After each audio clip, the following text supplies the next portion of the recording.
untuk masalah pendampingan hukum ya, pendampingan hukum kalau kita lihat dari kasusnya Den Wong dan Ami ya, dalam kasus dugaan tindak pidana perzinahan dan menghalang-halangi pemberian ASI ya terhadap anaknya. Kalau saya lihat dari sisi anak ya, kan ini kan poinnya adalah anak itu belum cakap hukum, artinya masih di bawah 18 tahun. Artinya belum, dalam hal ini belum bisa dia dijadikan saksi ya, kalau dalam teori hukum ya, ini belum bisa dijadikan saksi, belum bisa memberikan meminta pendampingan kepada pengacara ataupun pendampingan hukum ya tentunya. Ini belum bisa karena dia masih di bawah asuh orang tuanya.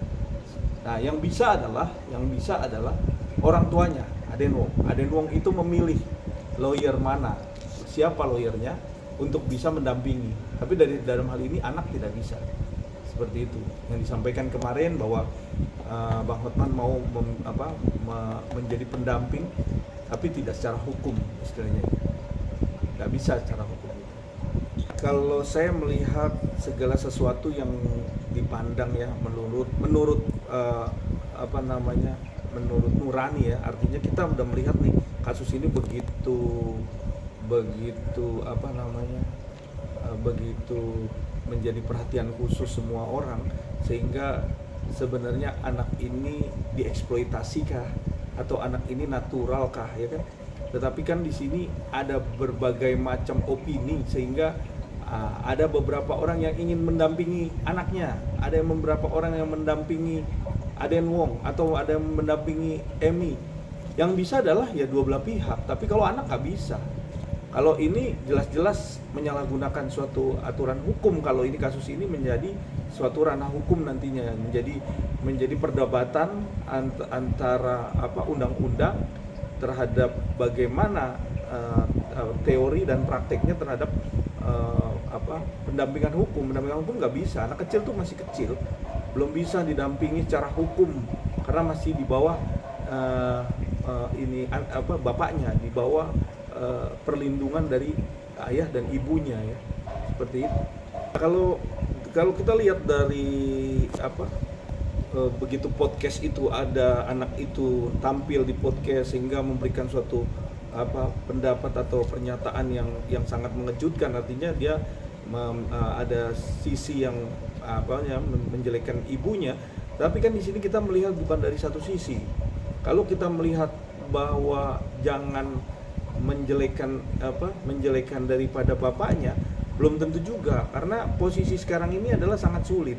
Ini adalah keretakan dalam rumah tangga yang cukup luar biasa, yang tidak bisa kita melihat sepandang mata. Artinya kita melihat dari sisi aktual dengan sisi yang ada di video terhadap anak ya tentunya, ini belum bisa kita lihat ini adalah real secara aktual kah, atau adanya unsur-unsur doktrinasi yang sehingga didoktrinnya anak ini sehingga terbentuklah perilaku seperti itu. Kita kan belum bisa lihat. Kalau kemarin Bang Hotman bilang bahwa jangan lihat dari sisi pandang daripada suaminya. Itu bisa dikatakan bisa benar, bisa juga salah gitu loh. Kenapa bisa benar? Bisa benar apa yang dikatakan Bang Hotman, tapi bisa juga salah karena kita belum bisa kita mendalami anak ini secara psikis. Apa psikisnya?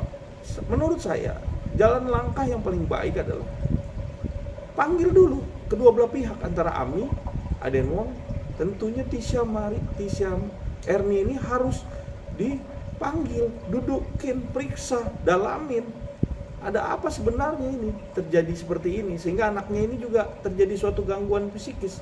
Dan saya pahami bahwa sebenarnya jalan yang keluar yang terbaik adalah adanya KPAI di luar negeri, tentunya di negara asalnya daripada Den Wong ataupun dari negara Korea Selatan pun harus turun tangan dalam hal ini untuk bisa mengecek atau memeriksa seorang anak ini apakah adanya gangguan psikis yang cukup luar biasa.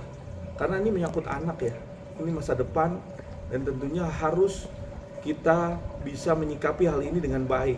Jangan gara-gara urusan orang tua sehingga memberikan suatu dampak yang cukup buruk kepada anaknya nanti untuk masa depan anaknya selanjutnya. kita kan melihat di sini adalah sebagai contoh karena ini ada di Indonesia dan juga melibatkanlah Tisha Erni ini orang Indonesia. Contoh inilah yang harus dijadikan role model kita seluruh Indonesia, melihat jangan berbuat seperti ini lagi yang cukup buruk ini yang nggak boleh ditiru seperti itu. Makanya menurut hemat saya, menurut langkah apa yang harus kita jalani, ya terutama harus yang utama adalah Polda Metro Jaya harus memanggil cepat, dengan cepat Tisha Erni, Aden Wong, dan Amin, sehingga kita buka semua apa yang menjadi tabir, apa yang menjadi masalah, sehingga masalah ini benar-benar cukup mencuat dan cukup menjadi perhatian khusus terhadap apa? Ini melibatkan anak loh, masa depan bangsa. Terus yang kedua, masalah anak ini dibawa lari dengan bapaknya. Tapi yang paling unik adalah Tisha Erni itu menggendong, yang jelas-jelas membawa langsung dari tangannya, yang seolah-olah dia menguasai. Tapi kalau kita lihat faktanya, ya memang dia menguasai anak itu. Orang dia gendong di depan ibunya, ibu kandung. Ini cukup luar biasa ini kalau kita lihat kasus ini. Ya kasus yang unik inilah yang harus kita bongkar. Kalau memang Tisha Erni terbukti ya secara sah dan meyakinkan dia membawanya dan juga dia membawa kabur anaknya, tentunya bisa kita jerat hukuman penculikan anak itu masuk unsurnya. Kalau itu didalami, dilihat ya dengan berbagai bukti ya tentunya, ya bisa aja terjadi itu dijerat lah hukuman. Karena kalau enggak nanti ada juga dong dengan bapaknya bawa lari anaknya dia bawa. Besok seperti itu ada Tisha Erni juga yang lain kan gitu. Ini yang kita khawatirkan. Ya, semua orang Indonesia mengkhawatirkan adanya kejadian ini terulang lagi. Bukan karena ada orang luar negeri, tapi di Indonesia pun nanti seperti itu juga. Karena kalau kita lihat ya, atau kita lihat delik aduan yang sudah masuk di Polda Metro ya, tentunya kan ada 2 laporan. Tetapi masalah unsur tadi yang tadi saya bilang, kalau unsurnya tidak mumpuni atau tidak terpenuhi, tentunya ini yang harus kita buktikan. Ataukah harus panggil ahli untuk menyatakan bahwa ini adalah bentuk pidana yang sesungguhnya untuk dijadikan bahan pertimbangan ini masuk unsur membawa lari anak ya. Dan tentunya itu yang harus kita dalami. Karena juga polisi tidak gegabah dalam mencari suatu delik aduan, sehingga pengembangan kasusnya harus jelas dulu. Nah, untuk memperjelas kasus itu pertama-tama adalah pintu masuknya. Pintu masuk laporannya itu karena perzinahan. Nah, begitu perzinahan ini masuk, tentunya polisi juga tidak serta-merta percaya bahwa ini ada namanya penculikan. Tapi kan di situ memang sudah lihat nih, adanya bukti video, adanya saksi. Nah, ini coba dilihat apakah ini masuk, kalau barang ataupun apa yang diambil itu ada padanya, ada pada Tisha Erni ya. Kalau kita lihat unsur material apa yang diambil ya dia yang bawa lari, itu kan yang diambil ya kan, walaupun nanti anak itu mau dikasih ke bapaknya kan, tapi kan pada waktu kejadian perkara terjadinya ngambil anak itu kan ada pada dia. Nah, itu harus dibuktikan. Kalau memang Polda Metro Jaya bisa membuktikan atau memberikan unsur-unsur yang kuat terhadap kasus ini menjadi kasus penculikan, tentunya ini akan bisa terbuka ini, karena besok-besok orang bisa ngambil dong sama bapaknya, besok-besok anak lagi disusuin sama ibunya diambil dong. Itu kan satu hal yang menurut pribadi saya seorang pakar hukum, artinya ini harus jelas hukum ini. Kenapa? Karena walaupun sudah memang bapaknya ikut serta, tapi kan ada orang lain di situ yang membawa kabur juga. Nah, ini harus dibuktikan juga seperti itu. Nah, kalau kita lihat dari profesi seorang lawyer itu memang semua profesi lawyer itu sama, pada prinsipnya adalah membantu kliennya atau mengawal kasus daripada kliennya sehingga masalahnya cepat selesai. Tapi dalam hal ini kita melihat bahwa ada beberapa pengacara yang cukup cukup punya nama yang bisa memberikan suatu dukungan ataupun cara bagaimana selesai masalah ini, itu boleh-boleh saja, sah-sah aja.